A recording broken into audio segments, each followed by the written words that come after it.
ओम शांति। वो आत्माएं बहुत बहुत भाग्यशाली हैं जिनका श्रृंगार रोज सवेरे सवेरे स्वयं भगवान करते हैं, ज्ञान योग से श्रृंगार करते हैं। अब वो तो श्रृंगार करते हैं, अब कराने वालों का ये क्या स्थिति है कि वो अपने श्रृंगार को कायम रखते हैं या जल्दी ही नष्ट कर देते हैं, या श्रृंगार कराने के लिए बाप के पास जाते ही नहीं।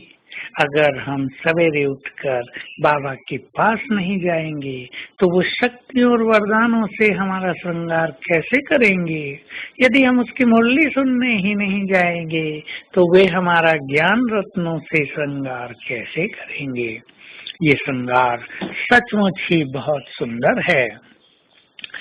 ये बात बहुत इम्पोर्टेंट है कि जो केवल एक से प्रीत रखते हैं वही इस अध्यात्म की ऊंची मंजिल पर चढ़ सकते हैं।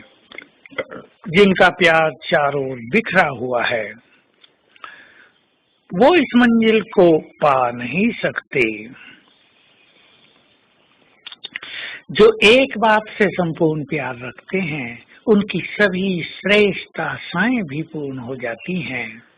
लेकिन जिन्होंने देहधारियों में अपने प्यार को लगा दिया है, जो मोह ममत्व की माया में उलझकर दुखी हो रहे हैं, वे तो अपनी शक्तियों को नष्ट ही कर रहे हैं। कुछ आत्माएं पहले इच्छा करती हैं उनको इतने बच्चे हों, फिर बच्चे तंग करते हैं तो चाहती हैं ये मर जाएं, इतनी दुखी हो जाती हैं। ये कलयुग का अंत है।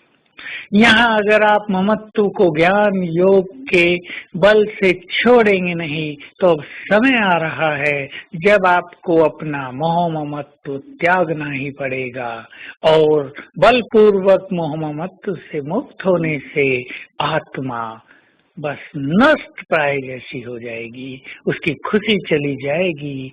उसे दिल में बहुत दुखों की फीलिंग होगी कि जिनको उसने प्यार दिया वे उसे छोड़कर चले गए, वे उसे तड़पता देखकर कोई मदद नहीं कर रहे हैं, वे तो उसके अपने हैं ही नहीं। और तब आभास होगा जिसके लिए तुमने जीवन लगा दिया वो तो तुम्हारी ओर देखते भी नहीं है। इसलिए बुद्धिमान प्राणी वही है जो सबसे ममत्व निकालकर एक में प्यार लगा दे। देहधारियों से ममत्व तो जन्म जन्म करते आए, हमें क्या मिला है, सब कुछ गंवा दिया।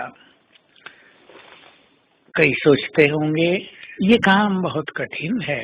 कठिन नहीं है, इसकी विधि अति सरल है। यदि विधि को अपना लिया जाए तो ये समस्या समाप्त हो जाती है। और विधि है पहले तो एक के प्यार में थोड़ा थोड़ा समय भी मग्न होना, और दूसरा जिन आत्माओं से बहुत मोह ममत्व है उन्हें आत्मिक दृष्टि से देखकर श्रेष्ठ वाइब्रेशंस देना। जब हम उन्हें आत्मिक दृष्टि से देखेंगे तो उनको हमसे जाने वाले गुड वाइब्रेशंस प्रेम की फीलिंग कराएंगे, और आत्मा देखने से उनसे मोह ममत्व स्वतः ही कम होता जाएगा।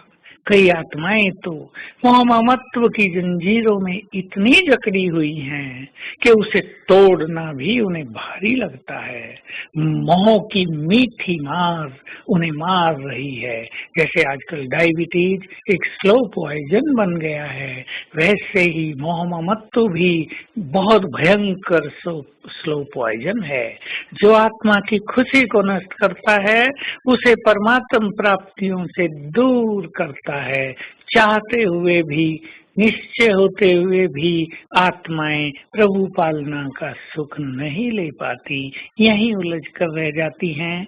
तो आइए आज सारा दिन अपने सभी मित्र संबंधियों को, विशेषकर उनको जिनसे बहुत ममत्व है, आत्मिक दृष्टि से देखें। ये हमारी आत्मिक दृष्टि उन्हें वाइब्रेशंस का अनुभव कराएगी।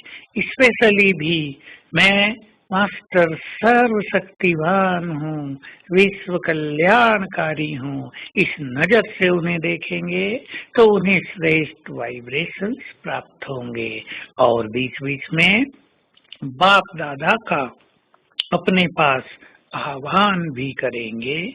ओम शांति।